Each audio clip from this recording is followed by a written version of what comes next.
Bonjour à toutes et tous, j'espère que vous êtes toutes et tous bien, ça me fait très plaisir de vous retrouver aujourd'hui pour une toute nouvelle vidéo et aujourd'hui il sera question de Un parfait inconnu, le nouveau film de James Mangold basé sur une petite partie, sur un fragment même de la carrière de Bob Dylan et adapté du livre de Elijah Wilde, Dylan Goes Electric. Alors, j'ai été quand même assez enthousiaste à l'idée de voir un film sur Bob Dylan parce que c'est un chanteur que j'ai eu la chance de rencontrer quand j'avais 13-14 ans à l'Accor Arena de Bercy et j'avais adoré ce que j'avais vu, j'avais été impressionné par la force de ses chansons, par ce dont il s'inspirait, par ce qu'il disait sur les gens qu'il avait rencontrés, sur l'univers dans lequel il avait évolué, la folk, etc. Enfin voilà, Bob Dylan c'est un chanteur qui a un univers très intéressant et qui a été hyper important même dans la culture populaire au niveau de la chanson et surtout à l'époque à laquelle lui il a évolué, sachant que la chanson a beaucoup été en mouvement lui quand il a débarqué à New York, etc. parce qu'il vient du Minnesota. Donc voilà, selon moi il y avait quand même beaucoup de choses à dire sur Bob Dylan, sur sa vie, sur les personnes qui ont gravité autour de lui, sur l'influence qu'il a eu dans la chanson. Et malheureusement, j'ai été assez déçu de voir ce que James Mangold en a fait, et surtout comment Timothée Chalamet l'a incarné. Enfin, déjà, Timothée Chalamet, ça me rendait quand même assez sceptique de le voir en Bob Dylan, parce que j'ai toujours trouvé qu'il avait un jeu très nonchalant, très désabusé. Il ne s'approprie jamais ses personnages, il a toujours cet air loser, très distant avec les personnages qu'il incarne. J'ai l'impression qu'à chaque fois qu'il joue dans un film, enfin, son rôle lui déplaît, il n'en fait rien en fait de ses personnages. Voilà, Chalamet c'est quelqu'un de très absent en fait des films dans lesquels il joue. Voilà, il est là, il fait ses personnages et ça va pas plus loin en fait. Il ne les incarne pas, il leur apporte aucune profondeur, il leur apporte rien du tout.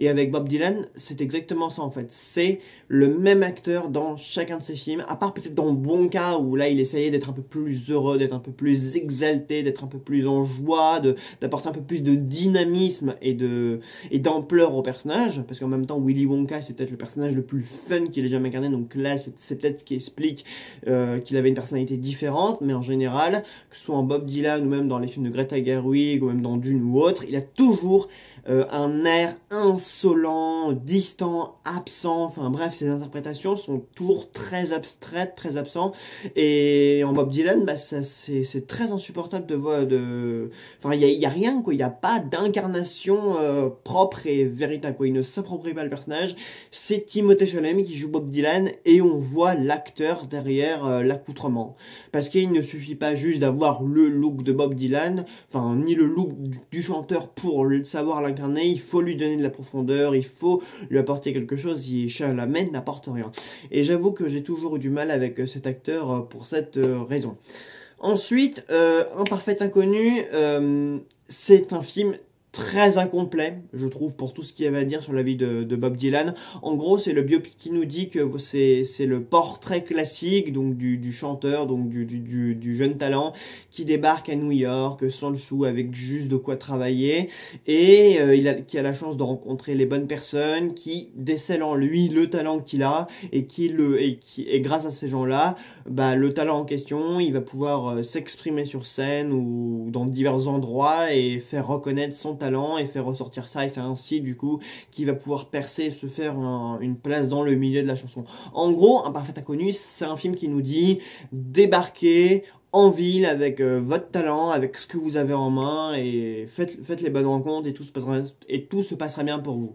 Bah, je suis désolé, mais moi un biopic qui me raconte ça, déjà c'est très faux, c'est très mensonger, ou alors même si c'est ce qui est vraiment arrivé à Bob Dylan, on aurait dû le tourner et le formuler autrement pour que ça ne fasse pas l'histoire classique du mec, du jeune talent qui débarque avec juste ça pour que ça puisse marcher pour lui, parce que c'est très mensonger, c'est très banal, c'est très classique, et surtout, voilà, quoi, ça donne une fausse idée aux gens de comment le mec a vraiment réussi à se faire une place dans ce monde-là, quoi, dans un monde où c'est déjà très compliqué de faire reconnaître son talent, etc.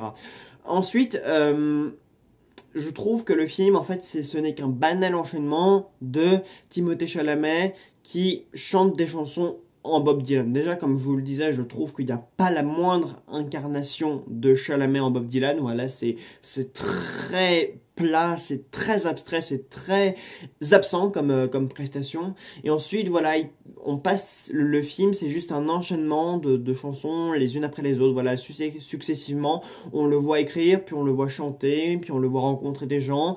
Mais ces gens-là, on ne s'intéresse jamais vraiment. D'ailleurs, on ne s'intéresse jamais vraiment aux gens qui gravitent autour de lui, à part peut-être Pete, son ami, donc je parle Edward Norton, qu'on voit, mais même leur relation, à part au début où ils se rencontrent et où lui il va l'aider à jouer sur diverses scènes de nightclub.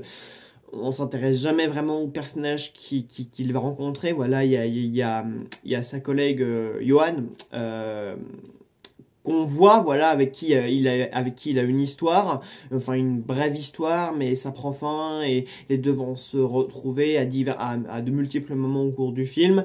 Mais enfin, c'est une relation sur laquelle on ne s'attarde jamais vraiment. C'est une relation qui a de l'importance pour Bob Dylan, mais on n'explique jamais vraiment pourquoi, ni comment elle-même de son côté elle est influencée par sa relation avec Bob Dylan, parce qu'on le dit à la fin qu'elle a écrit des chansons inspirées de leur relation, sauf que cette relation, on n'a jamais vraiment pris le temps d'en parler, ou alors quand on en parle, c'est pour mettre en scène une scène de dispute, une scène de conflit. Est-ce que c'est vraiment intéressant de raconter ça? Je ne sais pas. Si avant ça on n'a pas plus accordé d'importance à leur relation. Pareil, il entretient aussi une relation, une brève histoire avec Sylvie, qui est jouée par Elle Fanning, qui était une personne très importante dans sa vie. C'est pareil, elle, on ne la développe jamais, on ne développe jamais cette relation, et pourtant on nous fait bien comprendre que c'est une relation qui a influencé Bob Dylan, qui a influencé ses chansons, qui a influencé son art, etc. Pareil, enfin, en gros, on s'attarde vraiment sur ces deux femmes qui ont gravité autour de sa vie, voilà, qui se sont succédées, et on ne s'attarde jamais vraiment sur elle, on ne s'intéresse jamais vraiment à elle, ni à la relation qu'entretenait Bob Dylan, qu'a entretenu Bob Dylan avec ces deux femmes, et c'est hyper, enfin, si on nous dit que du coup, c'est plus ou moins des relations qui ont perduré dans le temps, voilà, ils sont plus ou moins restés en termes cordiaux, mais on ne va jamais accorder plus d'importance que ça à ces relations qui pourtant ont influencé son art et qui ont pourtant permis à Bob Dylan de se faire une place dans le milieu de la chanson et de la culture folk. Et ni à quel point d'ailleurs Bob Dylan était quelqu'un d'engagé, combien ses chansons ont eu de l'importance dans la situation politique dans laquelle lui il a évolué, voilà, parce que c'est l'époque politique dans laquelle Bob Dylan a évolué, elle était hyper importante, ça on n'en parle jamais vraiment, enfin on y accorde peut-être quelques phrases de dialogue, mais c'est extrêmement peu, surtout quand on sait à quel point Bob Dylan a changé les choses à ce moment-là et à cette époque-là. Voilà, il a débarqué un moment, il a écrit des chansons qui étaient engagées, qui parlaient de thèmes bien précis, et le film ne va jamais l'indiquer ou parler de ça. Et c'est c'est très décevant, c'est très incomplet, parce qu'en fait, il écrit plein de chansons, voilà, on sait qu'il les enchaîne, mais on n'explique jamais en quoi ces chansons ont de l'importance, de quoi il s'inspire, par rapport à qui, à quoi, comment et pourquoi ces chansons changent les choses. Enfin, je sais pas, il y avait quand même beaucoup plus à dire sur tout ce qui entoure l'inspiration de Bob Dylan. Or, on ne s'attarde jamais sur ça. Voilà, on ne passe jamais plus de temps à dire, bah voilà, Bob Dylan, il écrit telle ou telle chanson en rapport avec telle ou telle chose, elle a changé, elle a eu son importance parce que ci, parce que ça. Enfin, il y a plein de choses qu'on ne dit jamais. Et d'ailleurs, Bob Dylan, il n'était pas que chanteur. Il était aussi peintre, sculpteur, poète, écrivain, enfin il a fait tout un tas de choses autour de la chanson, mais ça on ne s'attarde jamais dessus non plus. Donc il y a plein de choses en fait que le film passe au crible. Et c'est marrant parce que hier soir justement après la séance, je lisais une interview de James Mangold qui disait « Je ne voulais pas juste reprendre la page Wikipédia de Bob Dylan ».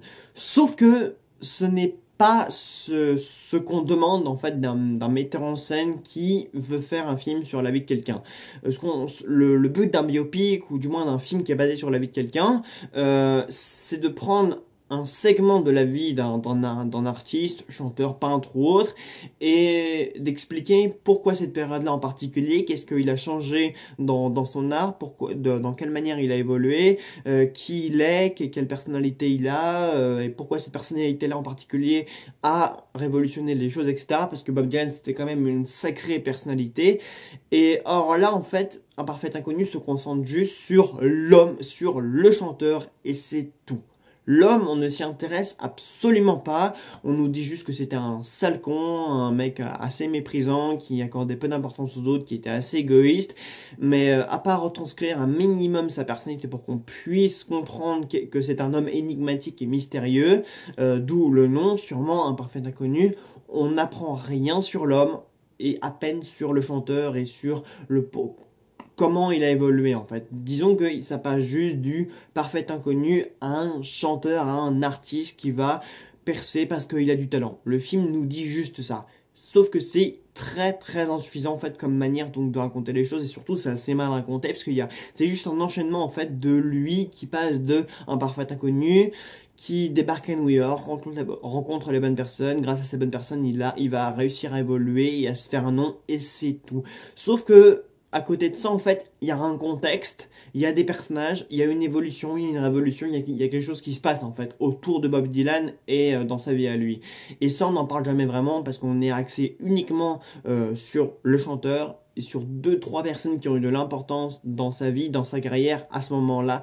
Et c'est à peu près tout. Et au final, quand on ressort du film, on n'a rien appris sur le chanteur, on n'a rien appris sur le chanteur, et on n'a rien appris sur l'homme. En fait, on n'a pratiquement rien appris sur rien, en fait. C'est juste, on écoute ses chansons, on le voit travailler, voilà, on assiste à quelques moments de sa vie, à quelques querelles qu'il a eues avec 2-3 femmes au cours de sa carrière, et c'est à peu près tout, d'autant plus que le film se déroule sur une période très réduite, voilà, ça se déroule en 1960, c'est tout, ça se déroule juste de 1 à 2 ans à peu près, enfin même pas 5 ans, quoi, il y a rien du tout, enfin quand tu fais un biopic, t'essayes quand même de voir un peu plus grand, au moins une bonne ou 2 bonnes décennies, quoi, pour qu'on puisse vraiment réellement comprendre l'impact d'une personnalité sur son époque et même sur le monde de la culture populaire en général. Or là, vraiment, le film se passe sur une période quand même assez réduite. Enfin, il y avait rien d'intéressant à raconter de cette période-là. Ou alors, s'il y avait quelque chose d'intéressant à raconter, ça n'a pas été dit ou ça a été très mal dit en tout cas, parce que c'est suggéré en fait que Bob Dylan a révolutionné le monde de la musique en général à ce moment-là, mais c'est extrêmement mal dit ou c'est très furtivement dit de la sorte à ce qu'en fait on ne le retient pas, on ne va pas, c'est pas les détails en fait qui vont nous sauter aux yeux, donc c'est dommage, c'est dommage parce qu'il y avait tellement mieux à raconter et à dire sur Bob Dylan que là au final j'ai vraiment pas l'impression d'avoir vu un film sur Bob Dylan, j'ai l'impression d'avoir juste vu un film sur Bob Dylan qui chante. C'est juste ça que le film propose. Bob Dylan qui chante et quelques personnes qui gravitent autour de lui, qui ont eu de l'importance et c'est à peu près tout. On n'en apprend pas plus. On n'apprend rien en fait. C'est un biopic très incomplet, très désincarné, sans réelle personnalité. C'est un biopic qui est très joli mais qui est très classique, qui est fait de manière classique et incomplète. Voilà. Si vous voulez un bon film sur Bob Dylan, je vous conseille le film I'm Not There de Todd Haynes avec plusieurs acteurs. Il y a notamment Cate Blanchett, il y a Heath Ledger, il y a Michelle Williams, enfin, il y a une ribambelle d'acteurs qui incarnent Bob Dylan sur plusieurs époques de sa vie. Et ça, c'est un vrai film complet sur Bob Dylan, sur sa personne, sur sa vie, sur les personnes qu'il a fréquentées. Enfin, il y a beaucoup plus, vous en apprendrez beaucoup plus dans le film de Todd Haynes qu'on en apprend en fait dans ce film-là.